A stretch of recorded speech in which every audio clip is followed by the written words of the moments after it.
ஹல்லேலூயா, ஹல்லேலூயா. சந்தோஷமா வந்திருக்கலாமா?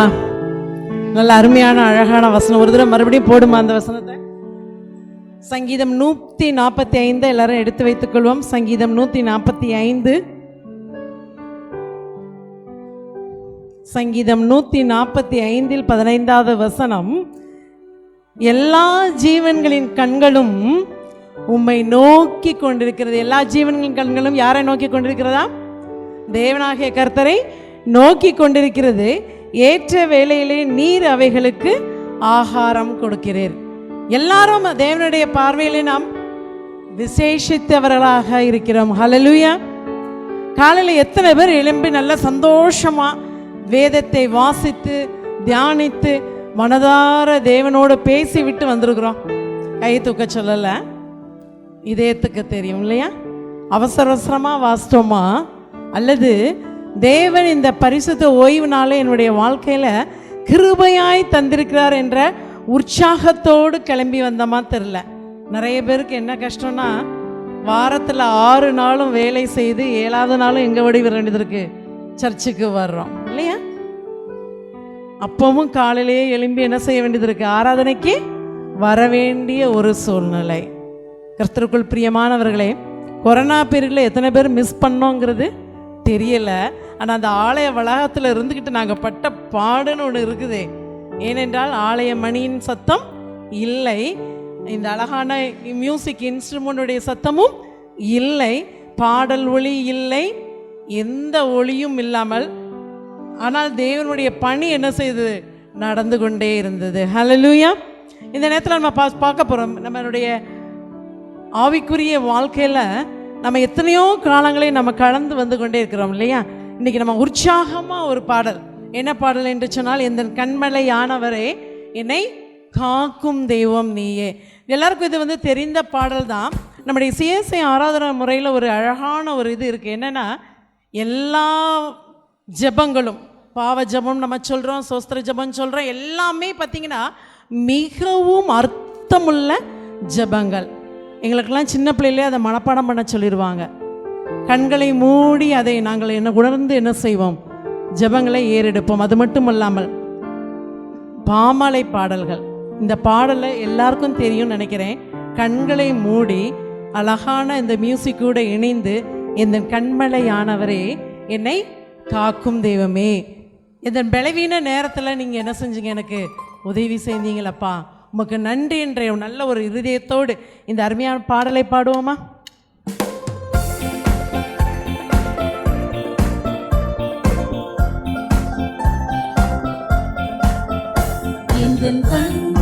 கண்மலையானவரே என்னை காக்கும் தெய்வம் நீரே, இதன் கண்மலையானவரே என்னை காக்கும் தெய்வம் நீரே, வல்லமை மாட்சிமை நிறைந்தவரே மகிமைக்கு பாத்திரரே, வல்லமை மாட்சிமை நிறைந்தவரே மகிமைக்கு பாத்திரரே, ஆராதனை உமக்கே, ஆராதனை உமக்கே, ஆராதனை உமக்கே, ஆராதனை உமக்கே, ஆராதனை உமக்கே, ஆராதனை உமக்கே, ஆராதனை உமக்கே, ஆராதனை உமக்கே.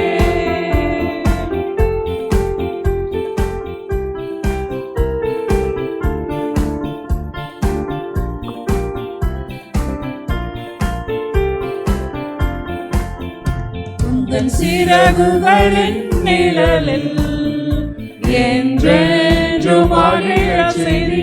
உற்சாகமா பாடுவோமா? சிறகுகளின் நிழலில் என்றென்றும் மகிழச் செய்தி. ஆம் சுவாமி. தூயவரே என் துணையாளரே துதிக்கு பாத்திரரே. ஹல்லேலூயா. தூயவரே என் துணையாளரே துதிக்கு பாத்திரரே.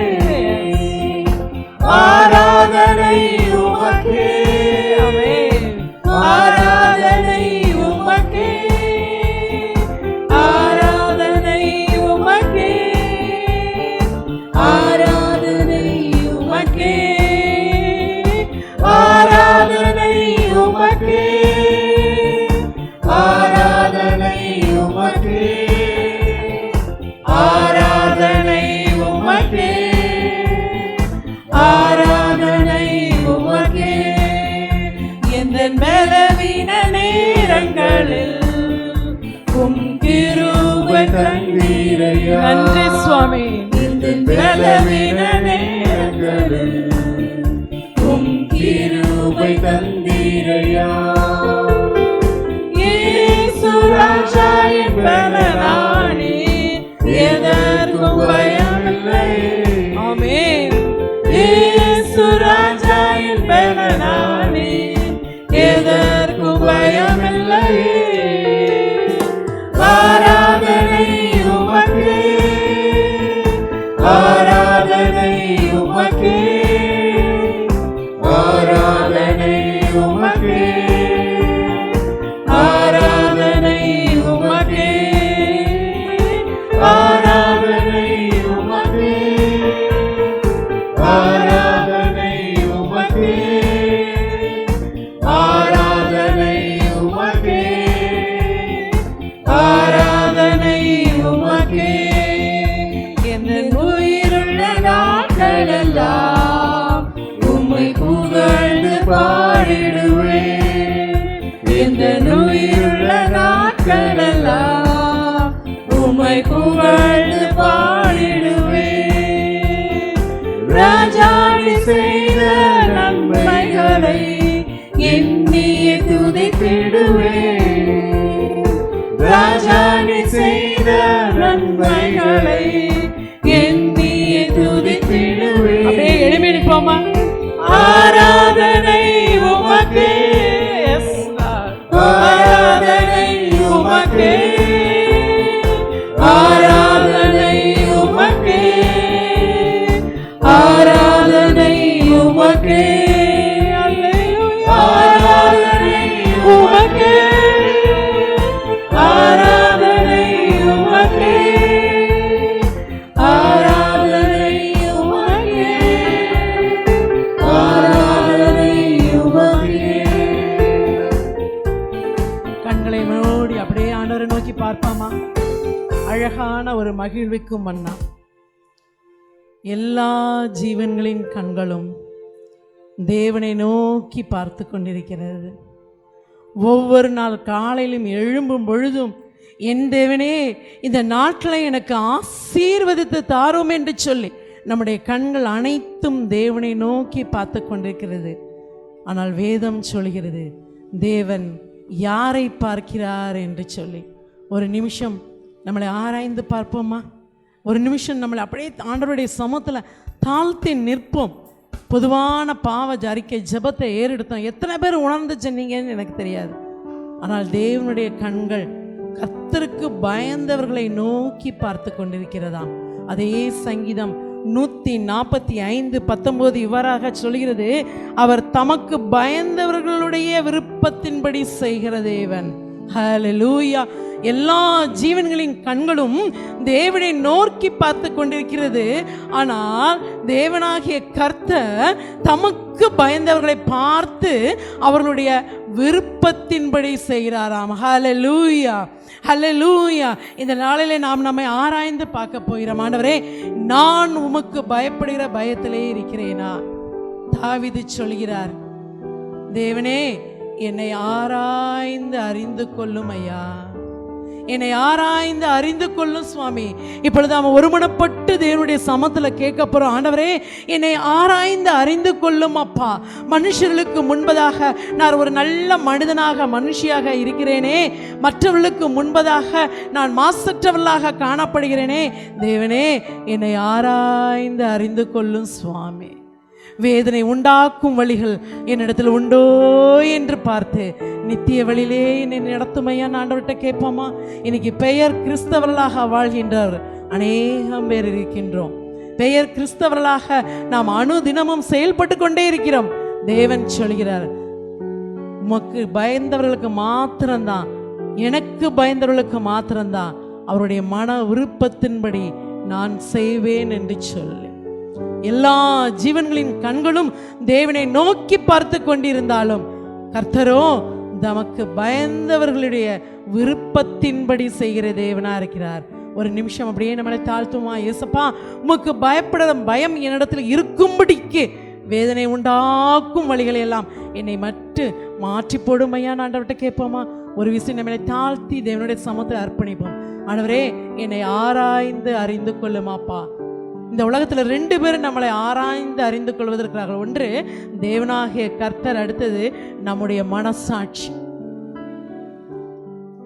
தேவன் பேசுகிறாரோ இல்லையோ, இன்னைக்கு நம்முடைய மனசாட்சி பேசும். ஆண்டவரே, என்னுடைய நடக்கைகள், என்னுடைய பேச்சுக்கள், என்னுடைய சிந்தனைகள், என்னுடைய செயல்பாடுகள் தேவனுக்கு முன்பாக பிரீதியா இருக்கிறதா? ஆண்டவரே, உணர்வுள்ள இருதயத்தை எனக்கு தாருமாப்பா. ஆண்டவர்கிட்ட கேட்போமா?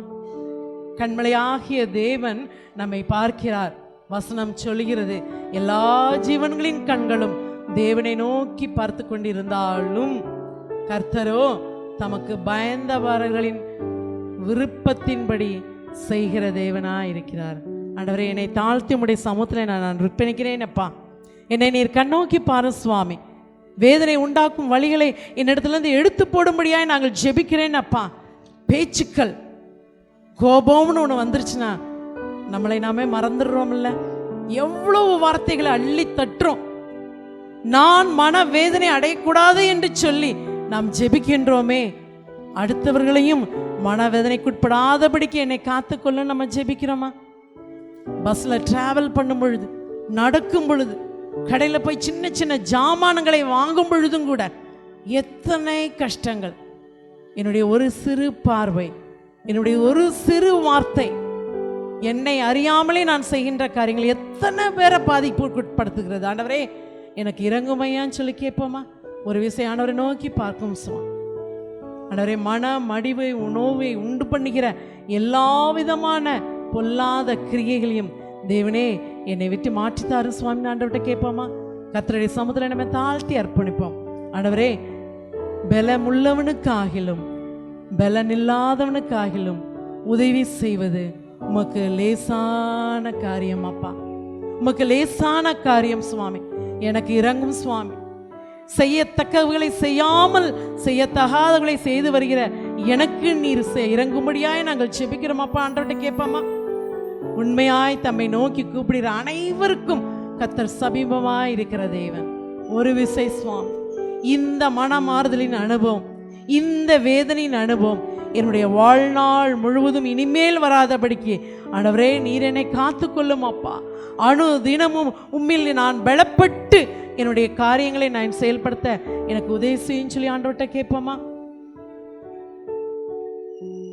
பலவிதமான பாவங்களை செய்த மக்களையெல்லாம் தேவனுடைய சமூகத்தில் கொண்டு வரும் பொழுது தேவன் ஒரு சிறு பார்வையை மாத்திரம் கொடுத்தாங்க.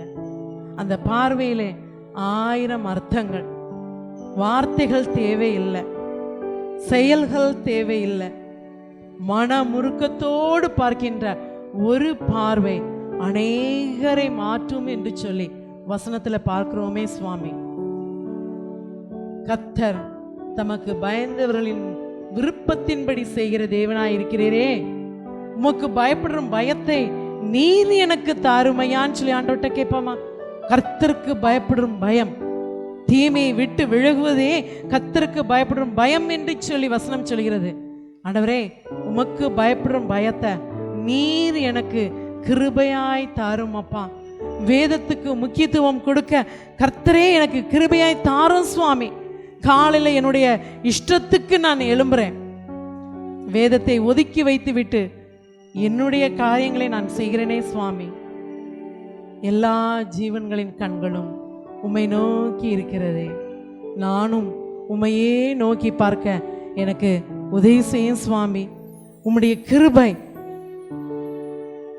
தாங்கி நடத்துகின்ற உம்முடைய கிருபை, ஏந்தி நடத்துகின்ற உம்முடைய கிருபை, பலனில்லாதவனுக்கு நீ தருகின்ற கிருபை எனக்கு தாருமையான்னு சொல்லி ஆண்டவர்கிட்ட கேட்போமா? இம்மட்டும் உம்முடைய கிருபையால நீர் என்னை காத்து கொண்டீரே சுவாமி. இனிமேலும் இனிமேலும் நான் செய்யத்தகாதவளை செய்யாதபடிக்கு உம்முடைய கிருபையால் என்னை காத்துக்கொள்ளுன்னு சொல்லி ஆண்டவர்கிட்ட கேட்போமா?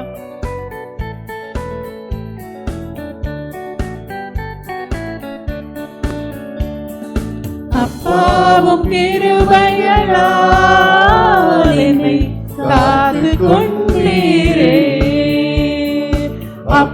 அப்பாவும் கிருபைகளால் என்னை காத்து கொண்டீரே. அப்பாவும் கிருபைகளால் என்னை காத்து கொண்டீரே.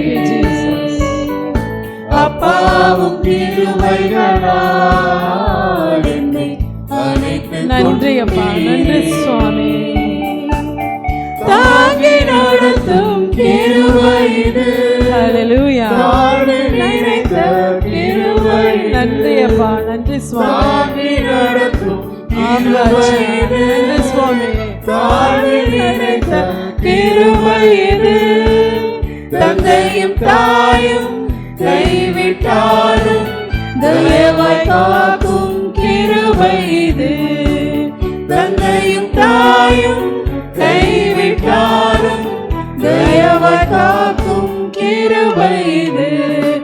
அப்பாவும் கிருபைகளால் என்னை காத்து கொண்டீரே. அப்பாவும் கிருபைகளால் என்னை அழைத்து கொண்டீரே.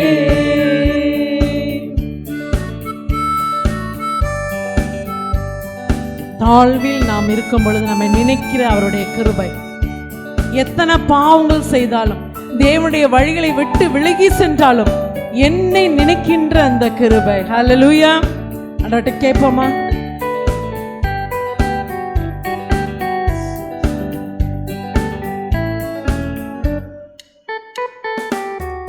என்னை நினைக்கும் கிருபை இது. என்னை நடத்தும் கிருபை இது.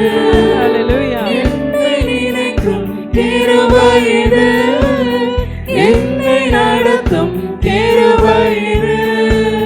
தந்தையை போல தோளில் சுமந்து என்னை நடத்தும் கிருபை இது. Thank you Jesus. தந்தையை போல தோளில் சுமந்து என்னை நடத்தும் கிருபை இது. அப்பாவும் கிருபைகளால் என்னை காத்து கொண்டீரே.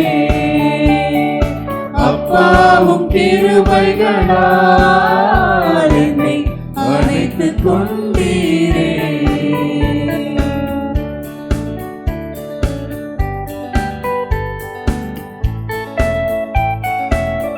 எத்தனை விதமான பலவீனங்கள், பலவீனங்களே நம்மை காத்த கிருபை. நம்ம செய்த தவறுகள், பிழைகளை கர்த்தர் உணராமல் காத்தாரே. உமக்கு நன்றி அப்பான்னு சொல்லி பாடுவோமா?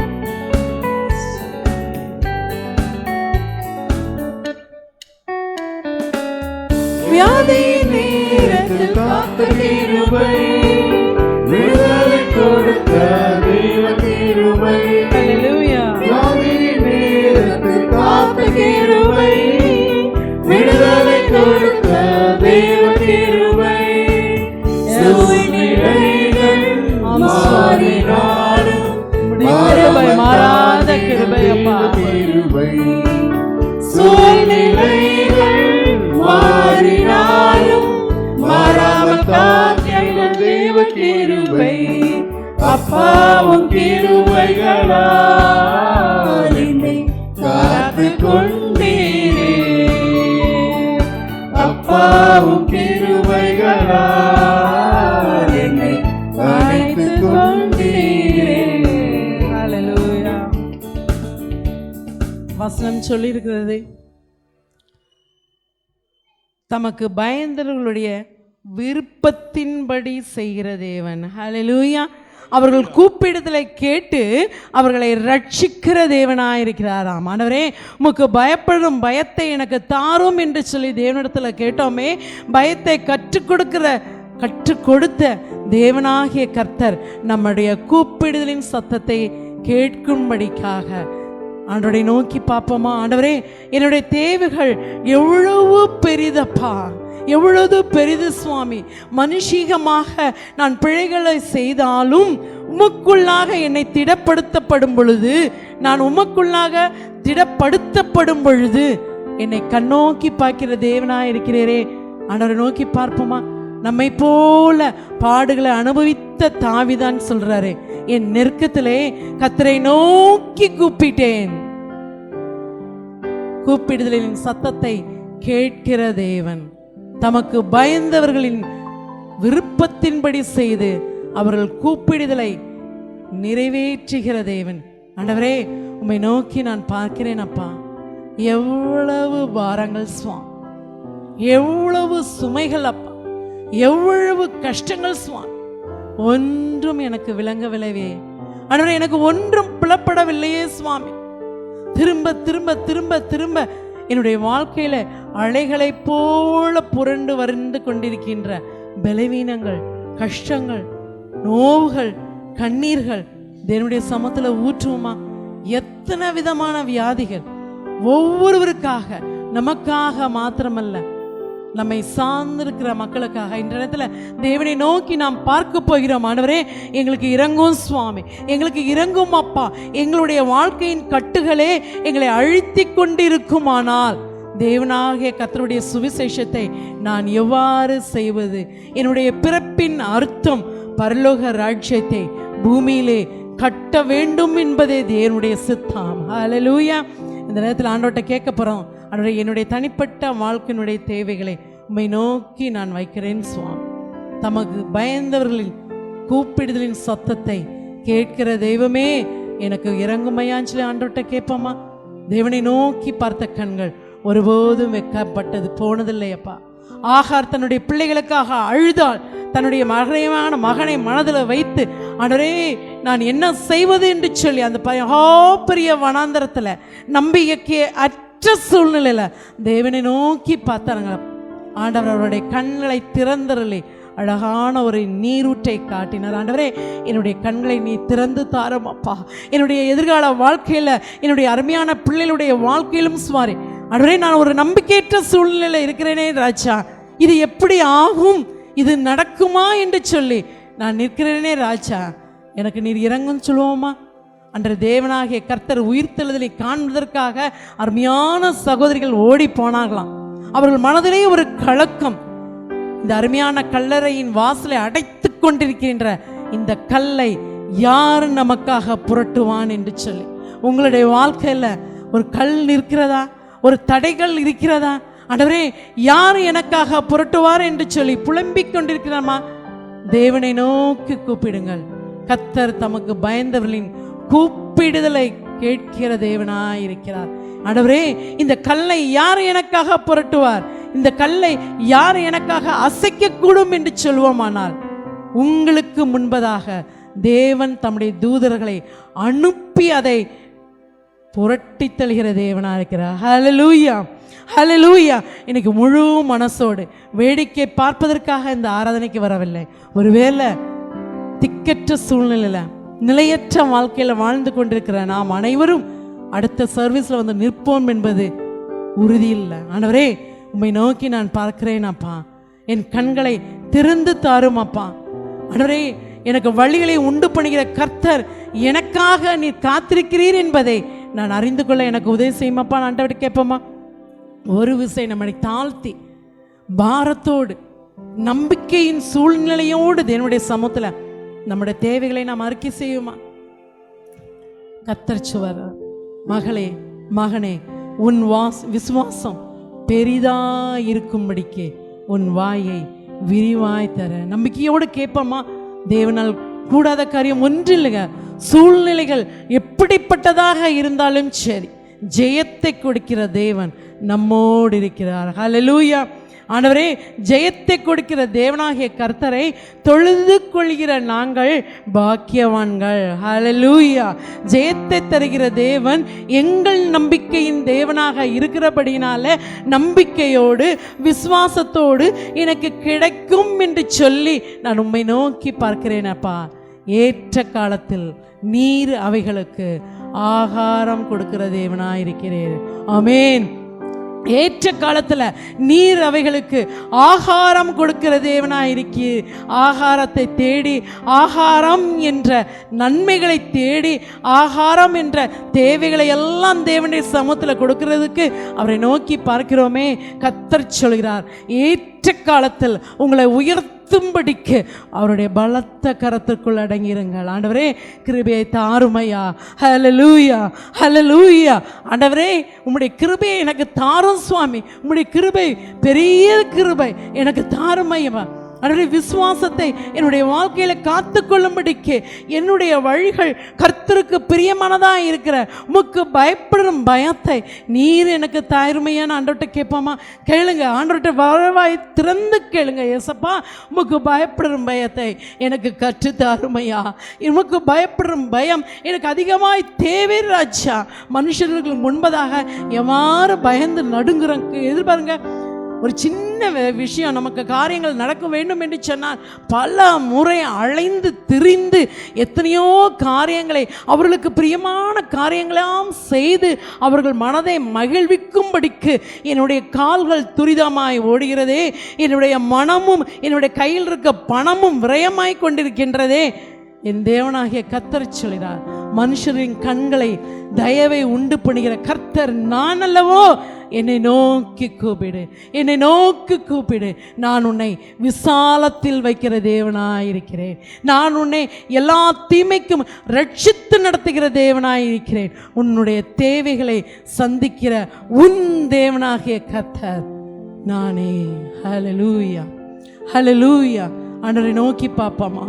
என்ன தேவைகளாக இருந்தாலும் பரவாயில்ல, உச்சந்தலையிலிருந்து உள்ளங்கால் வரைக்கும் நம்முடைய தேவைகள் எதுவாக இருந்தாலும் பரவாயில்ல, மனதின் பாரத்தை நாம் மாத்திரம் சுமக்கலங்க. நம்முடைய தேவனாகிய கர்த்தர் தன்னுடைய தோளில் மேல் அந்த பாரத்தை சுமந்து கொண்டிருக்கிற தேவனாகிய கர்த்தராக இருக்கிறார். ஆண்டவரே அப்படிப்பட்ட தேவன் மாத்திரம் நமக்கு போதும்.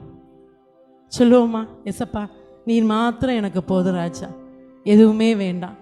நான் உலகத்துக்கு பின்னால் நான் ஓடக்கூடாது. அழகான தாவீது சொல்றார், நன்மையும் கிருபையும் என்னை தொடரும். நம்பிக்கையோடு சொல்லுவோமா? நன்மையும் கிருபையும் என்னை தொடரும். அந்த நன்மையும் கிருபையும் நாம நோக்கி ஓடக்கூடாதுங்க. நன்மையும் கிருபையும் என்னை தொடர்ந்து வரும்படிக்கு என்னுடைய வழிகள் கர்த்தருக்கு முன்பாக ஆசீர்வாதமாக, கர்த்தருக்கு பயந்து நடக்கின்ற ஒரு பிள்ளையாக நான் காணப்பட எனக்கு உதவி செய்யும் சுவாமி. எதுவுமே வேண்டாம் அப்பா, உலகத்தின் ஆசைகள் வேண்டாம், உலகத்தின் நன்மைகள் எனக்கு வேண்டாம். நீர் என் கூட இருப்பீர், ஆனால் அது போதும் சுவாமி. நீர் மாத்திரம் எனக்கு போதும் அப்பா. யெகோவா ஈரே, தந்தையாம் கர்த்தரே, என்னுடைய தந்தையும் தாயும் நீரே சுவாமி. நீர் மாத்திரம் எனக்கு போதும் சொல்லி ஆண்டோட கடத்தில் நம்ம முழுமையாக அர்ப்பணிப்போமா? உண்மையாகவே உண்மையாகவே நான் சொல்கிறேங்க, கர்த்தரை நோக்கி இந்த நேரத்தில் இந்த பாடலை பாடும் பொழுது ஒரு அர்த்தமுள்ள பாடலாக பாடுங்க. கர்த்தர் உங்களை எல்லா நெருக்கத்தினின்றும் விடுதலையாக்கி பெரிய அற்புதத்தை உங்களுடைய வாழ்க்கையில் செய்ய கர்த்தர் ஆயத்தமாக இருக்கிறார். ஹல்லேலூயா.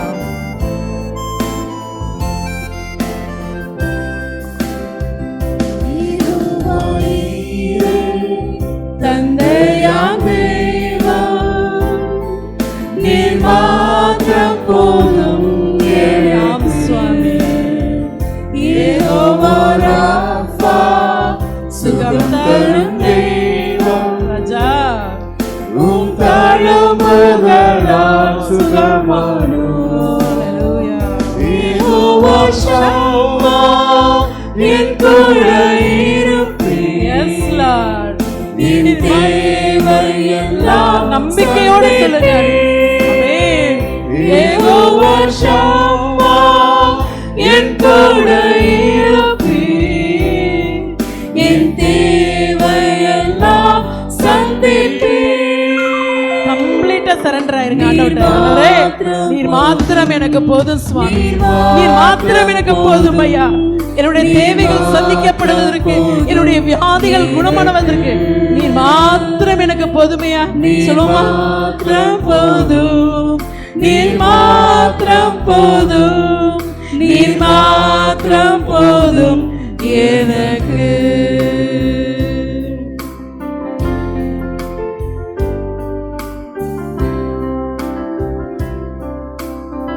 கர்த்தரிடத்துல நெருங்கி வரும்படிக்கு கர்த்தர் நோக்கி பார்க்கிறார். ஆண்டவரே எனக்கு இறங்கும் அப்பா.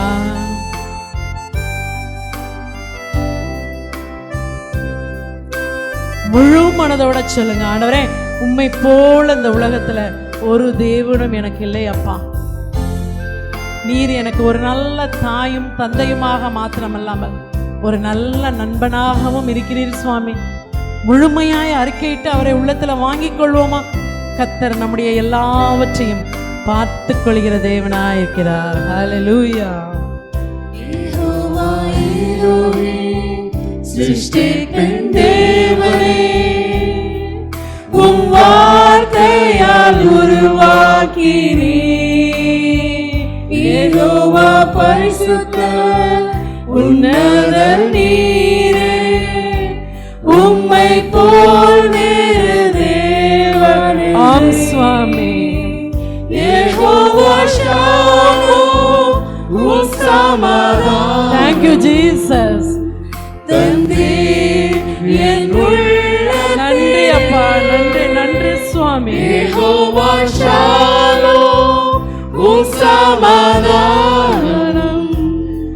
தந்தீர் என் உள்ளத்திலே. நீர் மாத்திரம் போதும், நீர் மாத்திரம் போதும், நீர் மாத்திரம் போதும் எனக்கு. நீர் மாத்திரம் போதும், நீர் மாத்திரம் போதும், நீர் மாத்திரம் போதும் எனக்கு.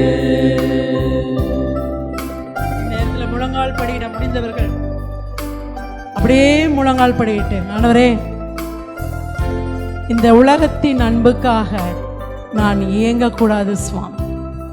உம்முடைய அன்பு மாத்திரம் எனக்கு போதும், உம்முடைய அன்பு மாத்திரம் எனக்கு போதும் என்று சொல்லி ஆண்டவர்கிட்ட கேட்பாமா. இன்னைக்கு எத்தனையோ பேர் அன்பான வார்த்தைகளுக்காக, அரவணைப்புகளுக்காக, ஆறுதலுக்காக நாம் ஓடிக்கொண்டிருக்கிறோம்.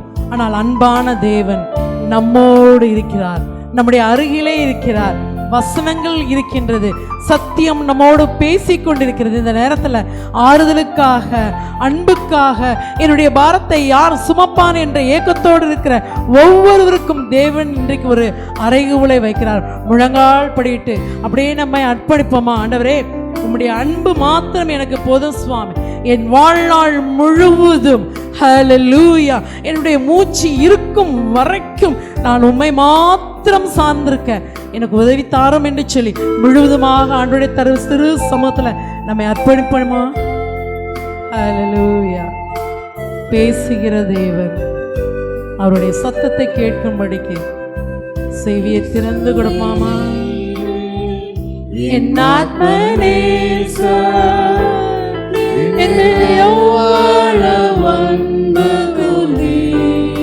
எவ்வளவாய் அன்பு கொண்ட தேவன். ஆண்டவரே உமக்கு நன்றி அப்பா சொல்லுமா. ஆம் சுவாமி.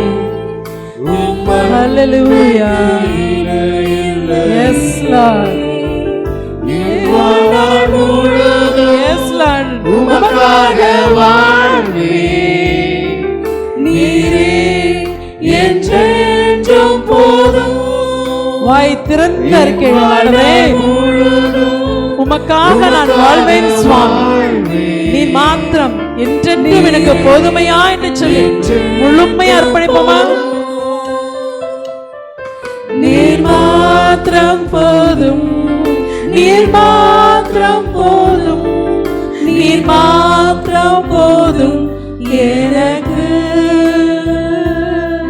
நீர் மாத்திரம் போதும். எஸ் போதும் அப்பா, நீர் மாத்திரம் எங்களுக்கு போதும் சுவாமி.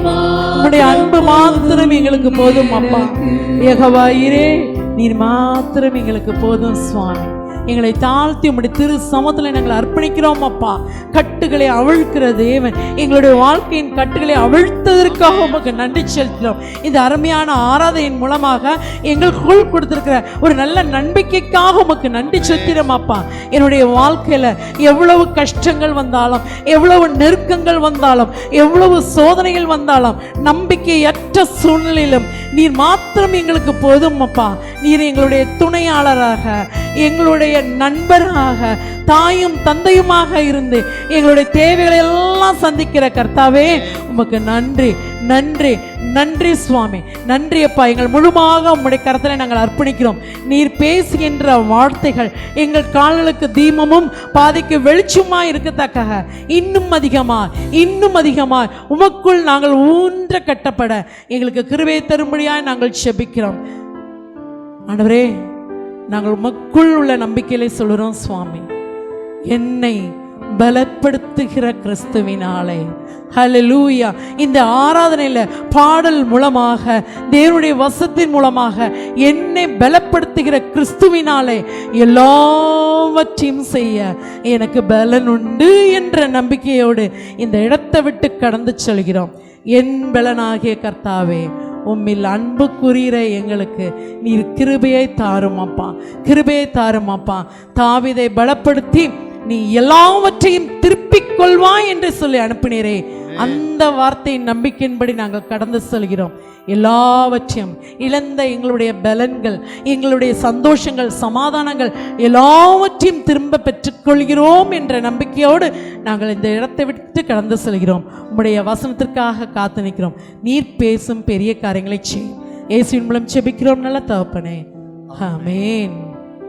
அன்பானவர்களே, இந்த நாளிலே நாம் தியானிப்பதற்காக திருமண்டலம் நமக்கு கொடுத்திருக்கிற தலைப்பு என்னவென்றால், The Church's Reflection on the Poor. ஏழைகள் மீது கிறிஸ்தவ திருச்சபைகளின் பிரதிபலிப்பு என்கிற தலைப்பிலே நாம் சிந்திக்க இருக்கிறோம். ஏழை எளியவர்களை சிந்திப்பது மாத்திரமல்ல, ஏழை எளியவர்களுக்காக செயல்பட வேண்டியதும் ஒரு திருச்சபையின் சிறப்பு அம்சமாகும். எனவே இந்த நாளிலே ஆண்டவர் நம்மையும் நம்முடைய திருச்சபையும் ஏழைகளை நினைத்து பார்க்கிற திருச்சபையாய் மாத்திரமல்ல, திக்கற்றவர்களுக்கு உதவுகிற திருச்சபையாகவும், திக்கற்றவர்களை அரவணைத்து செல்கிற ஒரு திருச்சபையாகவும் ஆண்டவர் நம்மை வைத்திருக்கிறார். ஹல்லேலூயா. எனவே இப்படிப்பட்ட ஒரு திருச்சபையிலே கர்த்தர் நம்மை அங்கமாய் வைத்திருப்பதற்காக ஆண்டவருக்கு நன்றி செலுத்த வேண்டும். ஏழை எளியவர்களை பற்றிய திருச்சபையின் பிரதிபலிப்பிலே 3 வேத பாடங்கள் நாம் வாசிக்க கேட்டோம். இந்த 3 வேத பாடம் ஆமோஸ் என்கிற புஸ்தகமும் சரி, அதற்கு பின்பு யாக்கோபின் நிருபத்திலும் சரி, லூக்கா 16ஆம் அதிகாரத்திலும் சரி, ஒரு திருச்சபை எவ்வாறு சில தவறுகளை செய்திருக்கிறது என்பதையும் சுட்டிக்காட்டி, லூக்கா 16ஆம் அதிகாரத்திலே ஆண்டவராய் இயேசு கிறிஸ்து ஏழைகளை பற்றி ஒரு மனிதன் நினைக்காமல் போனால் என்ன நடக்கும் என்பதையும் ஆண்டவர் அழகாக சுட்டிக்காட்டியிருக்கிறார். எனவே இன்றைக்கு முதலாவதாக ஏழைகளை பற்றிய கரிசனை நமக்கு எவ்வளவு தேவை என்பதை குறித்து நாம் சொல்ல வேண்டும் என்றால், லேவியராகமம் புஸ்தகம் 23ஆம் அதிகாரம் அங்கே 22ஆம் வசனத்தை நாம் வாசித்து பார்த்தோம் என்றால், அங்கே என்ன சொல்ல பாருங்க, உங்கள் தேசத்தின் வெள்ளாண்மையை நீங்கள் அறிக்கையில் வயலின் ஓரத்தில் இருக்கிறதை முற்றிலும் அறுக்காமலும் சிந்தி கிடக்கிற கதிர்களை பொறுக்காமலும் எளியவனுக்கும் பரதேசிக்கும் அவைகளை விட்டு விட வேண்டும். நான் உங்கள் தேவனாய கர்த்தர் என்று சொல் என்றார். நல்லா பாருங்க, நான் உங்கள் தேவனாகிய கர்த்தர் இதை சொல்லுகிறேன் சொல்லல. நான் உங்கள் தேவனாய கர்த்தர் இதை சொல்லுகிறேன் ஆண்டு சொல்லுற. இந்த ஸ்டேட்மெண்ட் சொல்லிட்டு அவர் சொல்றாரு, நான் உங்கள் தேவனாய கர்த்தர் என்று சொல் என்றார். அப்பனா சொல்லுகிறேன் என்பதற்கு காட்டிலும் இதுதான்ப்பா நீதி, நான் கர்த்தர். அப்பனா ஆதியிலே இஸ்ரவேல் மக்களுக்கு ஆண்டவர் கொடுக்கிற பிரமாணம் என்னவென்றால், கடவுள் உங்களை ஆசீர்வத்தை வெள்ளாண்மையை அறுக்கும் பொழுது, நீங்கள் அறுக்கும் பொழுது அதில் சிந்துகிறவர்களையும் வயலின் ஓரத்தில் இருக்கிறதையும் அப்படியே விட்டுருங்க. ஏன்னா அது எளியவர்களுக்கும் திக்கற்றவர்களுக்கும், பரதேசினா யார் தெரியுமா, வெளியூர்ல இருந்து வரவங்க, பரதேசினா வெளியூர்ல இருந்து வரவங்க, அவர்களுக்கும் இது பிரயோஜனமாக இருக்கும். இவ்வாறு நீங்கள் செய்யும்போது நான் கர்த்தர் என்ன செய்வேன்னா, உங்க கைகளின் பிரயாசமாகிய வெள்ளாண்மையை வருஷந்தோறும் ஆசீர்வதிக்கிற தேவனாக இருக்கிறேன். அப்பனா ஆண்டவர் இஸ்ரவேல் மக்களுக்கு கொடுத்த முதல் பிரமாணம் என்னவென்றால், கர்த்தர் உங்களை ஆசீர்வதிக்கையில், கர்த்தர் உங்களுக்கு நல்ல பலனை கொடுக்கும் பொழுது, கர்த்தர் உங்களுடைய வருமானத்தை ஆசீர்வதிக்கும் பொழுது, அதில் ஒரு பகுதி என்ன செய்ய வேண்டும்? ஏழைகளுக்காக ஒதுக்கி வைக்க வேண்டும். என் அருமையான தேவ ஜனமே, இது இஸ்ரவேல் மக்களுக்கு ஆண்டவர் கொடுத்த பிரமாணம் அல்ல, கட்டளை அல்ல. அதுதான் லைஃப், இதுதான் உங்க லைஃப். கடவுள் உங்களுக்கு கொடுத்திருக்கிற ஆசீர்வாதத்தில் ஒரு பங்கை ஏழைகளுக்காக செலவிடுங்கள். இது ஆண்டவர் நமக்கு கற்றுக் கொடுக்கிற ஒரு பெரிய காரியம். எனவே இந்த நாளில் நீங்க மனசுக்குள்ள வச்சுக்கோங்க, கடவுள் நமக்கு கொடுக்கிற ஒரு ஆசீர்வாதத்தில் ஒரு பகுதியை நாம் ஏழைகளுக்கு செல்கிறோம். ஒருவேளை இங்கே நம்முடைய திருச்சபையில் ஒரு அருமையான ஒரு முறைமையை வைத்திருக்கிறோம். ஒவ்வொரு 2வது ஞாயிற்றுக்கிழமையும் ஆலய ஆராதனை முடிச்சக்கு அப்புறமேல ஒரு ரிட்டையரிங் ஆஃபரிங் எடுக்கிறோம். யாருக்காக எடுக்கிறோம்? புவர் ஆஃபர்ட்ரி எடுத்துக்கிட்டு இருக்கோம். ஒருவேளை நீங்கள் நினைக்கலாம், இப்படி வெளியில் போகும்போதும் 2வது வாரத்தில் காசு வாங்குறாங்களே அப்படின்னு நினச்சிருக்கலாம். ஆனால் இன்னைக்கு மனசில் வச்சுக்கோங்க, இந்த நாள்லேருந்து நீங்கள் எப்படி மாற போறீங்க தெரியுமா? இந்த ஏழைகளுக்கு உதவுகிறதுல கடவுள் எங்களை பயன்படுத்துவதற்காக ஆண்டவருக்கு நன்றி செலுத்துகிறேன் என்று சொல்லி நன்றியோடு நீங்க காணிக்கப்படைங்க. ஒருவேளை இதுவரைக்கும் நீங்கள் போட்ட காணிக்கையை காட்டிலும் இன்னும் அதிகமாக போட ஆவியானவர் உங்கள் உள்ளத்தில் பேசினார் என்றால் அந்த சத்தத்திற்கும் செவி கொடுங்கள். ஏனென்றால் ஏழைகளுக்கு இறங்குவது கர்த்தருக்கு கடன் கொடுப்பது. தேவன் அதை திருப்பி தருகிற தேவனாக இருக்கிறார். எனவே தேவன் நமக்கு கொடுத்திருக்கிற திருச்சபை உங்களுக்கு ஒரு சிறந்த ஒரு வாய்ப்பை கொடுக்கிறது. என்ன வாய்ப்பு தெரியுமா? ஏழைகளுக்கும் திக்கற்றவர்களுக்கும் இறங்குங்கள். இன்னும் நம்முடைய திருச்சபையில் நாம் பார்த்தோம் என்றால், ஒவ்வொரு திருமண ஆராதனையில் நம்ம பார்க்கிறோம், சில காரியங்களில் பல திருச்சபையிலே திருமண ஆராதனை காணிக்கை எடுப்பார்கள். அப்போ அவங்க சொல்ற வார்த்தை என்ன தெரியுமா? இது இந்த ஆலயத்தின் வளர்ச்சிக்காக இந்த காணிக்கை பயன்படும் என்று சொல்லி காணிக்கை எடுப்பாங்க. ஆனால் நம்முடைய திருச்சபையில் திருமணம் நடக்கும்போது நம்ம ஒரு காணிக்கை எடுப்போம். என்ன காணிக்கை எடுக்கிறோம் தெரியுமா? இந்த காணிக்கை இந்த திருச்சபையை சார்ந்த மக்களுக்கு மாத்திரமல்ல, இந்த திருச்சபையை சாராத மற்ற விசுவாசத்தில் இருக்கிற, ஒருவேளை ஹிந்துவா இருக்கலாம், நம்ம சர்ச்சை கேள்விப்பட்டு ஏதாவது ஒரு உதவி செய்யுங்கன்னு சொல்லி கேட்டால் அந்த அப்ளிகேஷனை வாங்கி வைத்து அவர்களுக்கு உதவி செய்கிறோம். இப்படிப்பட்ட ஏழை மக்களுக்காக இந்த காணிக்கை சேகரிக்கப்படுன்னு சொல்லி அதற்காக மாத்திரமே இன்றைக்கு வரைக்கும் நம்முடைய ஆலயத்தில் என்ன செஞ்சுக்கிறது தெரியுமா? புவர் மேரேஜ் ஃபண்ட் இன்றைக்கு நாம் செய்து கொண்டிருக்கிறோம். இந்த திருமணத்தில் நடக்கிற காணிக்கையை நாம் பெற்று ஏழை திருமணத்திற்காக எத்தனை திருமணத்துக்கு உதவி செய்ய ஆண்டவர் நமக்கு கிருபை செய்திருக்கிறார். எனவே ஒன்று நீங்கள் மனதில் வைத்துக் கொள்ளுங்கள், தேவன் உங்களை ஆசீர்வதித்திருக்கிறார் என்று நினைக்கும் பொழுதெல்லாம் உங்க கவனம் எங்க போன தெரியுமா? இந்த ஆசீர்வாதம் எனக்கு மாத்திரம் உரியதல்ல, இதுல ஒரு பகுதி ஏழைகளுக்கும் உரியது என்பதை நினைத்து கொள்ளுங்கள்.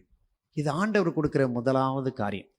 எனவே ஒரு சர்ச்சுடைய நோக்கம், ஒரு சர்ச்சுடைய பிரதானமான ஒரு நோக்கம் என்ன தெரியுமா? ஏழைகளுக்கு உதவுவது. லேவியராகம புஸ்தகத்துல மோசே மூலமா ஆண்டவர் சொல்றார். ஆனா இதை மக்கள் பின்பற்றினாங்களா? இல்லை. நீங்க சொல்றது சொல்லுங்க, நாங்க செய்யறது செய்வோம். இஸ்ரவேல் மக்கள் என்ன கொடுமைக்குள்ள போயிட்டாங்க தெரியுமா? ஏழைகளை கரிசனையாய் பார்ப்பதே உங்களுக்குள்ள பிரமாணம்னு ஆண்டவர் கற்றுக் கொடுக்கிறாரு. அதே இஸ்ரவேல் மக்கள், யூத ஜனங்கள் என்ன செய்றாங்க தெரியுமா? ஆமோஸ் புஸ்தகத்தில் நீங்க வாசிக்கிட்ட வேதத்தை பார்த்துல, எளியவனை ஒரு ஜோடு பாதரட்சைக்காக பெற்றுக்கொள்கிறார்கள். அப்ப என்ன அர்த்தம் தெரியுமா? ஒரு புவரை அடிமையாக மாற்றுவதற்கான கூலி என்ன தெரியுமா? அவன் பயன்படுத்தி போட்ட ஒரு ஜோடி பாதரட்சை. அப்பனா ஏழையை எவ்வளவு உயர்வா நினைக்கணும்னு ஆண்டவர் சொல்லியிருக்கிறாரு. ஆனா நாளடைவில் அந்த இஸ்ரவேல் மக்களுடைய சிந்தனை எப்படி மாறிச்சு தெரியுமா? ஏழைக்கு விலை ஒரு ஜோடு செருப்பு காசு. தூர போடுற செருப்பு போலதான்ப்பா உன்னை நான் வாங்கி நான் கடுமையாக வைத்துக் கொள்கிறேன். அதனால தான் ஆண்டவர் என்ன சொன்ன தெரியுமா? இப்படி ஏழை எளியவனை நீ ஒடுக்குகிறதுனால நான் உன்னை அந்நிய தேசத்திலே விற்று போடுவேன் என்று சொல்லி அடிமைகளாக ஆண்டவரை பாபிலோன் தேசத்திலே விற்று போட்டு விட்டார். என் அருமையான தேவச்சனமே, இது ரெண்டையும் யோசிச்சு பாருங்க. ஆண்டவர் பிரமாணம் கொடுத்து உன்னை ஆசீர்வதிக்கிறேங்கிறாரு. அந்த பிரமாணத்தை நீ செய்யலைன்னா நமக்கு கஷ்டம் வரும் என்பதையும் ஆண்டவர் கற்றுக் கொடுக்கிறார். ஒரு திருச்சபையுடைய ரிஃப்ளெக்ஷன் ஆன் புவர் எப்படி தெரியுமா? ஆண்டவரே, என்னை ஆசீர்வதிப்பதற்காக நான் ஏழைக்கு செய்கிறேன்னு சொல்லக்கூடாது. நான் ஏழைக்கு செய்கிறேன் சாமி, என்னை நீர் ஆசீர்வதி. நீர் என்னை ஆசீர்வதிப்பதற்காக ஏழைக்கு செய்வேங்கிறது சுயநலம். ஆண்டவரே, நான் ஏழைகளுக்கு நான் செய்கிறேன், நீர் என்னை ஆசீர்வதி சொல்லும்போது அது தேவ பிரமாணத்திற்கு நம்மை கற்றுக் கொடுக்கிறதாய் இருக்கும். எனவே முதல் காரியம், ஏழைகளை நினைப்பதும் ஏழைகளுக்காக உதவுவதும் ஒரு திருச்சபையின் தலையாய கடமை. உண்மையிலே நான் ஆண்டவருக்கு நன்றி செலுத்துகிறேன். மறைந்த ஜேசு சகாயம் ஐயா அவர்களுக்கு நான் நன்றி செலுத்துகிறேன். எந்த ஒரு சர்ச்சில், மதுரை ராமநாத் டயசிஸில் 120 பாஸ்டரேட் இருக்கிறது. 120 பாஸ்டரேட்லேயும் புவருக்காக ஒரு ஃபண்டு இருக்கிற திருச்சபை எந்த திருச்சபையும் இல்லை. நம்முடைய ஒரே திருச்சபை. ஏழைகளுக்கு அள்ளி கொடுக்கிற திருச்சபை ஒரே திருச்சபை. ஆண்டுதோறும் 2 பெரிய காரியங்களை செய்கிறோம். ஒன்று, கிறிஸ்மஸ் காலத்தில் மற்றவர்களுக்கு கொடுத்து மகிழ்கிற காரியம். 2, ஆண்டின் மத்தியிலே கல்வி திருப்பணியை கொடுக்கிற ஒரு காரியம். லட்சக்கணக்கான பணம் நம்முடைய சர்ச்சிலிருந்து கொடுத்துக்கிருக்கோம். பெனிஃபிஷரிஸ் யாருமே தெரியாது. ஆண்டவர் சொல்லிருக்கிற வலக்கை கொடுப்பது இடக்கைக்கு. ஒருவேளை நம்ம நினைச்சா செய்யலாம், அத்தனை கல்வி திருப்பணி வாங்குறவங்களாம் வரிசையாக வந்து நில்லுங்க, வந்து நின்று வாங்கிட்டு போங்க சொல்லலாம். ஆனால் யாருக்குமே உங்களுக்கு தெரியாது, யார் கொடுக்குறோம் தெரியாது. ஆண்டவர் சொல்லியிருக்கிற காரியம், வலது கை கொடுப்பதை இடது கைக்கு தெரியாது. ஆனால் நீங்கள் படைக்கும் காணிக்கை சரியாக பயன்படுத்தப்பட்டு கொண்டிருக்கிறது என்பதை நம்முடைய பாஸ்டேட் கமிட்டி அறியும், கன்வீனர்கள் அறிவார்கள், திருச்சபை அறியும். So reflection on poor as a search. ஏழைகளுக்கு நாம் இறங்கும் பொழுது தேவன் நம்மேல் பட்சமுடைய தேவனாய் இருக்கிறார். சரி, அடுத்த பாசிட்டிவ் காரியம் என்ன? அப்போஸ்தலர் நடவடிக்கையின் புஸ்தகத்தை நாம் எடுத்து வைத்துக் கொண்டோம் என்றால், அப்போஸ்தலர் நடவடிக்கையின் புஸ்தகத்திலே 10ஆம் அதிகாரத்தை நீங்கள் எடுத்து வைத்துக் கொள்ளுங்கள். அப்போஸ்தலர் நடவடிக்கையின் புஸ்தகம் 10ஆம் அதிகாரம் 2ஆம் வசனத்தை வாசிங்க.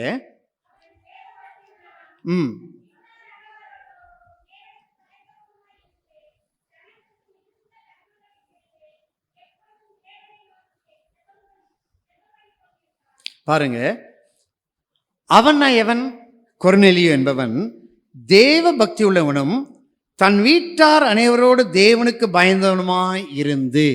ஸோ இது அவனுடைய கேரக்டர். தெய்வ பக்தி என்பது கொர்நேலியுடைய கேரக்டர். அது மாத்திரமல்ல, தேவனுக்கு பயந்த அவன் வீட்டார் என்பது அது நடைமுறை, பிராக்டிக்கலாக அவருடைய வாழ்க்கையில் இருக்கிறது. அவங்க என்ன செய்றாங்கன்னா, எப்பொழுதும் ஜனங்களுக்கு மிகுந்த தர்மத்தை செய்து. தேவ பக்தியுள்ள கொர்நேலியு செய்த முதல் காரியம் என்ன தெரியுமா? ஜனங்களுக்கு என்ன செய்யறாரு? நல்லா வாசிங்க பார்க்கலாம். யார் தர்மம் சொன்னது? தர்மம் இல்லை, தேவனுக்கு பயந்தவன் என்று சொன்னால் ஜனங்களுக்கு தர்மம் செய்கிறவன் என்றல்ல, ஜனங்களுக்கு மிகுந்த தர்மம். அதான் சர்ச்சுடைய ரிஃப்ளெக்ஷன். கொர்நேலியுக்கு யாரும் டீச் பண்ணல, பட் கொர்நேலியுக்குள்ள அவனுடைய கேரக்டராகவே வந்துருச்சு. நம்மளை போல உட்கார வச்சு யாருமே அவனுக்கு சொல்லிக் கொடுக்கல, எந்த அப்போஸ்தலனையும் பார்க்கல. ஆனால் அவன் ஒரு யூதன், ஆண்டவர் கொடுத்த பிரமாணத்தின் மூலமாக மிகுந்த தர்மங்களை செய்வது அவனுடைய கேரக்டராக மாற்றிக்கிட்டான். ஆண்டவர் சொல்றாரு, அவனை பற்றி சொல்லும் போது பார்த்தீங்கன்னா, அவன் கொடுக்குற ஸ்டேட்மெண்ட்டு ஆவியானவர் எப்படி கொடுக்கிறார்னா, அவன் தெய்வ பக்தி உள்ளவனாக இருந்து மிகுந்த தர்மங்களை செய்து, அடுத்ததான் ஸ்டேட்மெண்ட் வருது, அவன் ஜெபிக்கிறவனாகவும் இருக்கிறான்.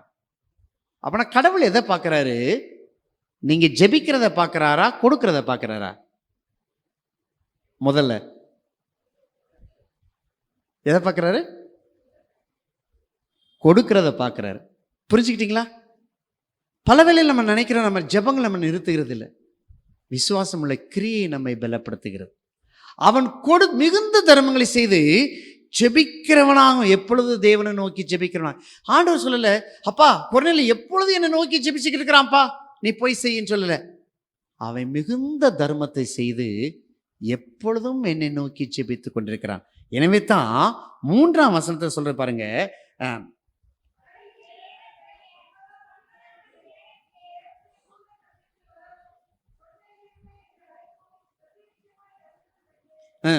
அது வாசிங்க 4ஆம் வசனம்.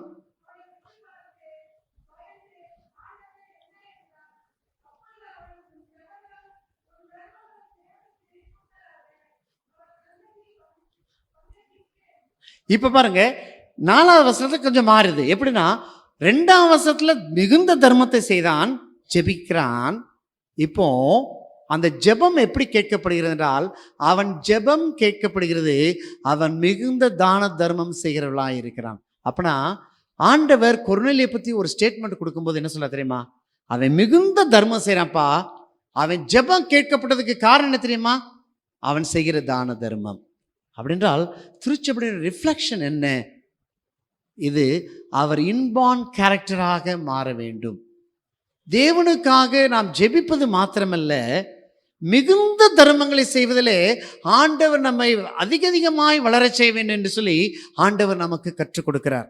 எனவே 2ஆவதாக ஆண்டவர் கற்றுக் கொடுக்கிற ஒரு காரியம், கடவுள் உன்னை ஆசீர்வதிக்க வேண்டும் என்றால் தரித்திரரை நினைத்து அவர்களுக்கு கொடு. உன் ஜெபங்கள் ஆண்டவருடைய சமூகத்திலே ஏற்றுக்கொள்ளப்பட வேண்டும் என்றால் நம்ம என்ன செய்ய தெரியுமா? மிகுந்த தர்மங்களை செய்ய ஆண்டவர் நம்மை அழைக்கிறார். ஒருவேளை நம்ம இன்னைக்கு தர்மம் செய்யலாம், நம்மளால் முடிஞ்ச செய்யலாம், இட்ஸ் மை டியூட்டி நான் செய்யலாம். பட் என்னுடைய கேரக்டராக மாறணும். இதுவரைக்கும் டியூட்டி அப்படின்னு சொல்லி செய்தவங்க இனிமேல் இட்ஸ் மை கேரக்டர், இதுவே என்னுடைய செயல்பாடாக மாறுவதற்காக ஆண்டவர் நமக்கு கற்றுக் கொடுக்கிறார். என் அருமையான திருச்சபையின் மக்களே, இது நம்முடைய வாழ்விலே அன்றாடம் கலக்கும் பொழுது தேவன் நம்முடைய ஜெபத்தை கேட்கிறவராய் இருக்கிறார். ஹல்லேலூயா. முதலிலே தர்மத்தை செய்யும் பொழுது தேவன் நம்மை ஆசீர்வதிக்கிறவராய் இருக்கிறார். ஆண்டவரே என்னை ஆசீர்வதிங்க, நான் தர்மம் செய்கிறேன்னு சொல்லக்கூடாது. நான் தர்மம் செய்கிறேன் சாமி, நீங்க என்னை ஆசீர்வதிங்க. ஆண்டவரே நான் ஏழைகளுக்கு நான் என் ஜெபம் கேட்கப்படும் நான் கொடுக்குறேன் இல்லை சாமி, நான் கொடுக்குறேன், என் ஜெபங்கள் உங்களுடைய சமூகத்திலே வந்து எட்டட்டும். நீங்கள் இந்த 2 காரியத்தை செய்து பாருங்க, இன்னிலேருந்து ஒரு பெரிய டிரான்ஸ்ஃபார்மேஷனை உங்களுடைய ஸ்பிரிச்சுவல் ஆட்டிடியூட் லைஃப்பில் நீங்கள் கண்டு உணர்வீர்கள் என்று சொல்லி வேதம் தெளிவாய் சொல்லுகிறது. 3ஆவதாக reflection on poor, how the Bible explains to us. இந்த உலகத்தின் காரியத்திற்கு மாத்திரமல்ல, லூக்கா 16ஆம் அதிகாரத்தில் திருப்பி வைத்து கொண்டு இருந்தீங்களா, எல்லாருக்கும் தெரிஞ்ச ஒரு சம்பவம், லாசருடைய சம்பவம். ஐஸ்வர்யவான் லாசரு, சின்ன பிள்ளையிலேருந்து எல்லாருக்கும் தெரியும். இந்த லாசருங்கிற வார்த்தை தான் சொல்லப்பட்டிருக்குமே தவிர ஐஸ்வரனுக்கு பேர் சொல்லப்படலை. இந்த லாசருன்னா என்ன அர்த்தம் தெரியுமா? லாசரு அப்படிங்கிற எபிரேய வார்த்தைக்கு என்ன பொருள் என்றால், காட் இஸ் மை ஹெல்ப். என்னது? God is my help. ஆனால் இந்த காட் இஸ் மை ஹெல்ப் என்ன எப்படி இருக்கிறாரு? காட் இஸ் மை ஹெல்ப் எப்படி இருக்கிறாரு? சத்தமாக சொல்லுங்களேன். கரெக்டாக தான் சொல்கிறீங்க. ஏழையாக இருக்கிறார். ஏழையாக மட்டுமா இருக்கிறாரு? பிச்சைக்காரனா மட்டுமா இருக்கிறாரு? பரதேசி போல, பஞ்ச பரதேசி போல கொடிய நிலைமையில் இருக்கிற குப்பை தொட்டி பக்கத்தில் கிடக்கிறாரு. பாருங்க, காட் இஸ் மை ஹெல்ப், பேர் லாசரஸ். ஆனால் அந்த சம்பவம் முடிவில் பார்த்தீங்கன்னா, காட் இஸ் மை ஹெல்ப்ங்கிற வார்த்தை எங்கே நிறைவேறி தெரியுமா? அவன் மரித்தக்கு அப்புறம் எங்கே போய் உட்காந்துருக்கிறான்? ஆபிரகாம் மடியில். God is my help. அதாயா ஒடுவில் காட் இஸ் மை ஹெல்ப்ங்கிற பேர் வாங்கி இன்னைக்கு தரித்திராட்டமாக நீங்கள் இருக்கலாம். ஆனால் ஒன்று நிச்சயம், அந்த பெயர் உங்களுக்கு சும்மா இல்லை. அந்த பெயருக்கான ஆசீர்வாதம் உங்களுக்கு உண்டு என்பதை காட்டுவது தான் இந்த லூக்கா 16ஆம் அதிகாரம். God is my help, God is my help. இந்த பகுதியில் நம்ம பார்க்குறோம், அந்த ஐஸ்வர்யனை பற்றி ஒரு குறைவும் சொல்லலை. அவன் நல்லா வாழ்ந்துக்கு இருக்கிறான். 2 பேரும் ஒரே நாளில் சாகுறாங்க. இந்த 2 பேரும் ஒரே நாளில் சாகும்போது பார்த்தீங்கன்னா என்ன நடக்குது? அந்த லாசருவுக்கு பிச்சைக்காரனாக இருக்கிறான், அவனுக்கு ஒன்றுமே கிடைக்கல. அவன் பருக்களை நாய்கள் என்ன செய்தா? சரி, இப்போ ஒரு கேள்வி கேட்குறேன். ஒரு விளக்க உரை நான் படித்தேன். அதுக்கப்புறம் தான் இந்த விளக்க உரையில் என் கண்கள் திறக்கப்பட்டது.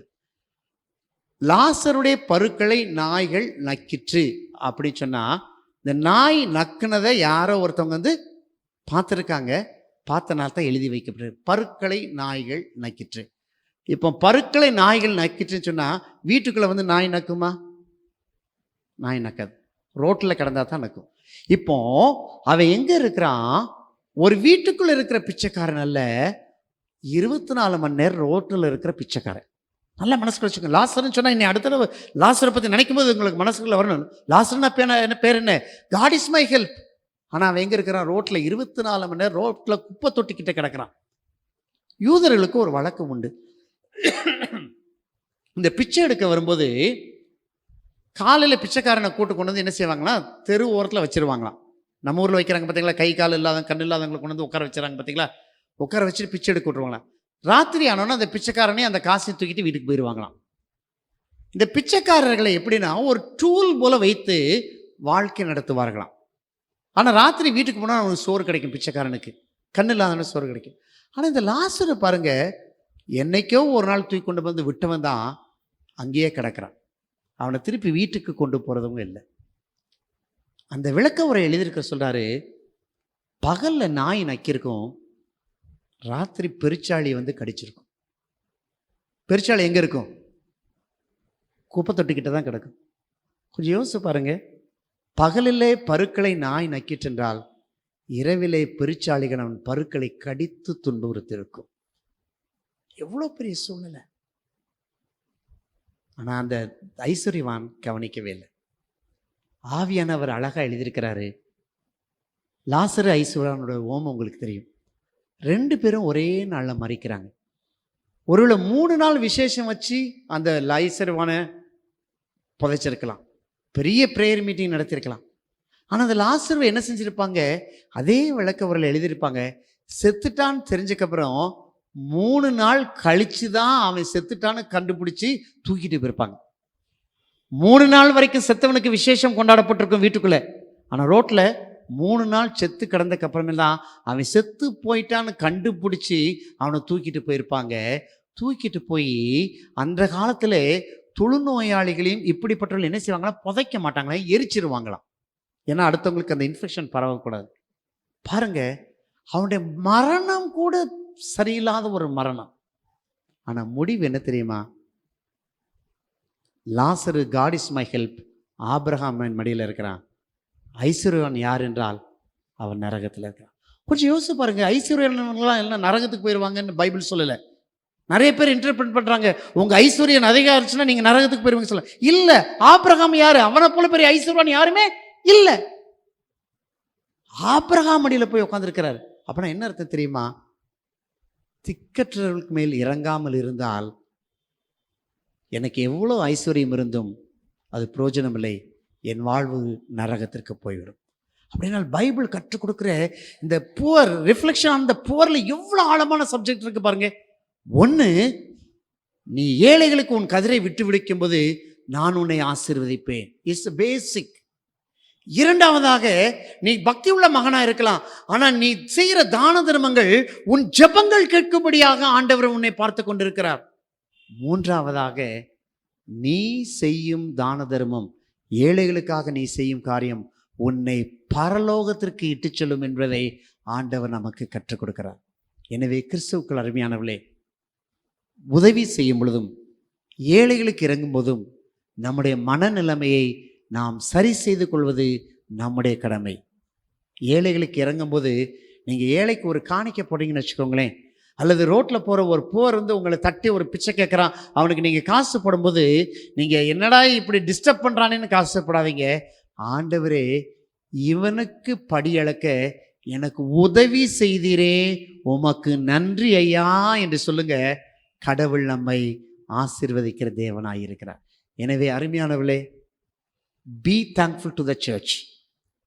இப்படி ஒரு சர்ச் எந்த மக்களுக்கு எந்த காங்கிரிகேஷனும் கிடைக்கல. ஏழைகள் மேல் கரிசனையும் ஏழைகளுக்காய் கொடுப்பதிலும் ஏழைகளுக்கு கொடுப்பதனால் நமக்கு கிடைக்கிற ஆசீர்வாதங்களையும் பரிசுத்த வேதாகமம் நமக்கு கற்றுக் கொடுக்குது. 3 காரியங்களை உங்களுக்கு கற்றுக் கொடுத்தேன். ஏழைக்கு இறங்கும் போது உங்களுக்கு பூலோகத்திற்குரிய ஆசீர்வாதம். மிகுந்த தான தர்மங்களை செய்யும்போது உங்கள் ஜெபங்கள் கேட்கப்படும். ஏழைகளுக்கு நாம் உதவி செய்யும்போது நம்முடைய வாழ்வு நித்திய வாழ்விலே ஆண்டவரோடு காண ஆண்டவர் கிருபை தருவார். எனவே ஆண்டவருடைய கரத்தில் அர்ப்பணிப்போமா? ஆண்டவரே, என் வாழ்வு ஆசீர்வதிக்கப்பட, நான் மற்றவர்களுக்கு ஆசீர்வாதமாக இருக்கேன், நான் பரலோகத்தில் நித்தியமாய் வாழ, ஏழைகளுக்கு இறங்க எனக்கு கிருபை தாரும் என்று சொல்லி ஆண்டவர் நோக்கி பார்ப்போம். தலைகளை தாழ்த்தி ஜெபம் செய்வோம். எங்களை நேசித்து வழிநடத்தும் அன்பு தகப்பனே, தி ரிஃப்ளெக்ஷன் ஆன் புவர் என்கிற தலைப்புக்கு ஏற்ற வண்ணமாய் ஏழைகளுக்கு நாங்கள் இறங்குவதன் மூலமாய் எங்களுக்கு என்ன ஆசீர்வாதங்கள் என்பதை நீர் கற்றுக் கொடுத்ததற்காக நாங்கள் நன்றி செலுத்துகிறோம்.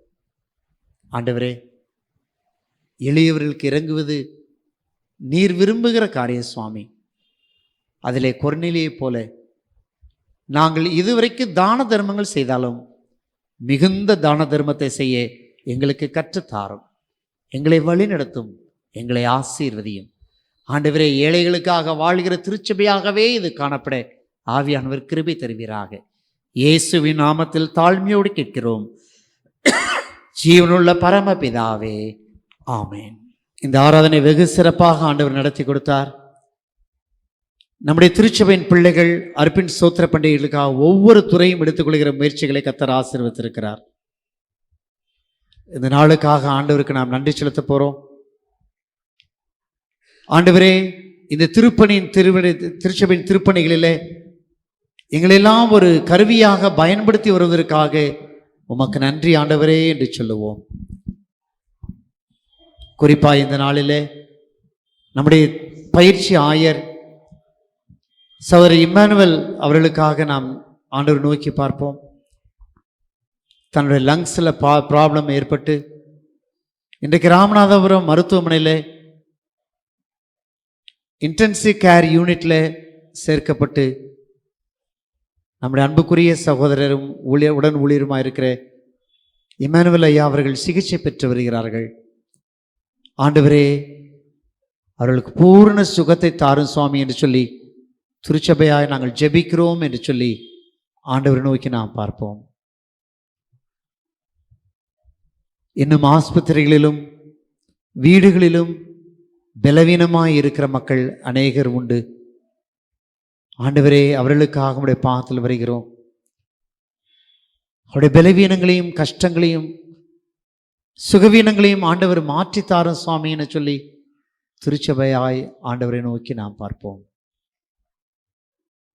ஆண்டவரே, இன்றைக்கு உடைய சமூகத்திலே வந்து தேவனை ஆராதித்து ஒரு திருச்சபையின் மக்களாய் ஒரு கிறிஸ்தவரா ஏழைக்கு நாங்கள் இறங்கும் பொழுது எங்களுக்கு கிடைக்கிற ஆசீர்வாதங்கள் என்ன என்பதை நீர் கற்றுக் கொடுத்திருக்கிறீர் சுவாமி. எளியவர்களுக்கு இறங்குகிற திருச்சபையாய், எளியவர்கள் கரிசனை கொள்ளுகிற திருச்சபையின் அங்கமாக ஆண்டவரே எங்களுக்கு நல்ல வாய்ப்பை கொடுத்திரே, உமக்கு நன்றி ஆண்டவரே என சொல்லி நாம் ஆண்டவருக்கு நன்றி செலுத்துவோம். ஆண்டவரே, நான் வந்த வண்ணமாய் அல்ல சுவாமி, மிகுந்த சமாதானத்தோடு கூட நான் கடந்து செல்ல ஆவியானவர் எனக்கு உதவி செய்யுமையான்னு சொல்லி ஆண்டவரை நோக்கி நான் பார்ப்போமா? தம்மை நோக்கி கூப்பிடுகிறவர்களுக்கு கர்த்தர் ஏற்ற காலங்களிலே ஆகாரம் கொடுக்கிறவராய் இருக்கிறார். தம்மைக்கு பயந்தவர்களுக்கு அவர்கள் மன விருப்பத்தின்படி அருளி செய்கிற தேவனாய் இருக்கிறார். எனவே ஆண்டவரே, எங்கள் கண்களும் எங்களுடைய இருதயமும் உடைய சமூகத்திலே என்றைக்கும் பிரீதியாயிருக்க எங்களுக்கு கிருபை தாரும். இயேசுவின் நாமத்தில் தாழ்மையோடு கேட்கிறோம், ஜீவனுள்ள பரம பிதாவே, ஆமீன். தேவனுடைய இரக்கத்திற்கும் கிருபைக்கும் பராமரிப்புக்கும் நம்ம அர்ப்பணிப்போம். நம்முடைய கர்த்தராயிருக்கிற இயேசு கிறிஸ்துவின் கிருபையும் பிதாவாயிருக்கிற தேவனுடைய அன்பும் பரிசுத்த ஆவியானுடைய அந்யுன்யமும் நிறைவான ஆசீர்வாதமும் உங்கள் அனைவரோடு கூட இன்றும் என்றும் சதா காலங்களிலும் நிலைத்திருப்பதாக.